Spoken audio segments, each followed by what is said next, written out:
Hello दोस्तों, मैं थोड़ा मेज़बान मियाँ मुहम्मद अफसल बट्टू। अज मैं अपने दोस्तों वास्ते लिया जिन्हें बल गाजी की आलू पटीवण का ना परफॉर्मेंस है।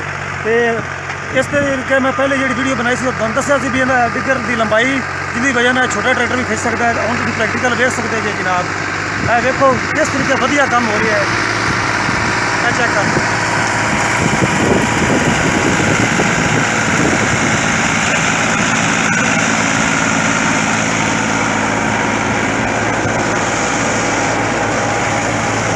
हाँ जी, बड़े प्यार के नाल बड़े सुकून नाल जनाब ट्रैक्टर जा रही है। अलगाजी के पीछे डिगर देख सकते हैं कितनी बेहतरीन परफॉर्मेंस है। अगर यह डिगर छोटा होता तो ट्रैक्टर के वास्ते रोकना ही सी, जोड़ा बगैर पहिया दिता ट्रैक होंदा सी ते उन्होंने चुकना चुकींदा सी। इहदे नाल पहिए लगन का फायदा यह होया ते बड़े आराम नाल जनाब ने वर्क कर रहा है। आलूआं दी जनाब सफाई भी देखते जाओ।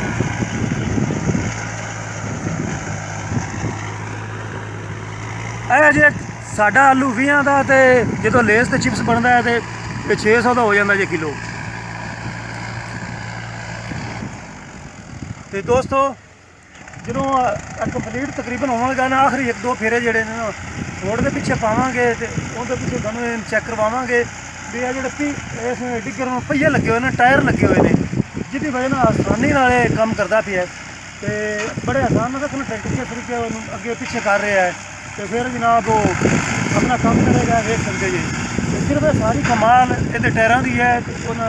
इंजीनियर जिन्होंने मिस्त्रियाँ वगैरह ने इन बनाया तो इन्हें डिज़ाइन किया गया है। देख लो जनाब अलगाजी बजाई फिरता है, इंज लगता जी पिछले होंगे ना हल या टिलर पाए हुए। अगर पहिए ना होंगे तो मोड़ पहिए ना होंगे तो फिर इन्नी पसली नहीं हैगी सी, इन्ना तकड़ा नहीं सी। ये हर फेरे की चुकी गया करा, बड़ी मुश्किल ना फिर जनाब मोड़ कटिया, फिर कहते बटन रखना पड़ा।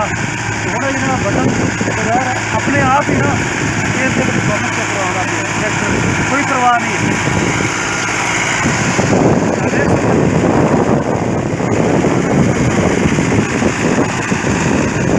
ट्रैक्टर जरा है ना मौसम पीढ़ियों के धुआं आता भी है, लोड पै रही है पीढ़ियों से।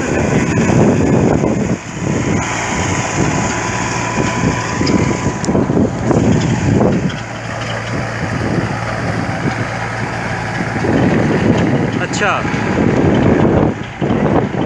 देख लो जनाब बहुत ही वधिया रिजल्ट है जनाब। तो कमाल सिर्फ इन्हें टायरों का है। तो मेरा ख्याल है भी हम सारे दोस्त ना पुराने जोड़े है ना डिगर इन्होंने या तो इस तरीके डिज़ाइन करवाओ, दोबारा मुरम्मत करवाओ, ये पहिए लगवाओ, ताकि तुम भी जोड़े ना बड़े ट्रैक्टर की बजाय छोटे ट्रैक्टर नाल ही तुसी दूसरे काम कर लो। क्योंकि बड़े ट्रैक्टर का जो तेल का खर्चा है वह भी ज़्यादा है, तो यदा जनाब डीजल का खर्चा भी कम है। तो एक बंदे को छोटा ट्रैक्टर है तो वो भी आलू की फसल काश्त भी कर सकता है, तो दूसरा ना ये पट भी सकता है। तो हूँ मेरा ख्याल है तुहानू सारे दोस्तों को पता चल गया होगा। तो हूँ मैं तुहाडी इजाज़त चाहना, तुहाडा मेज़बान मियाँ मुहम्मद अफसल बट्टू। अल्लाह हाफिज़। पाकिस्तान जिंदाबाद।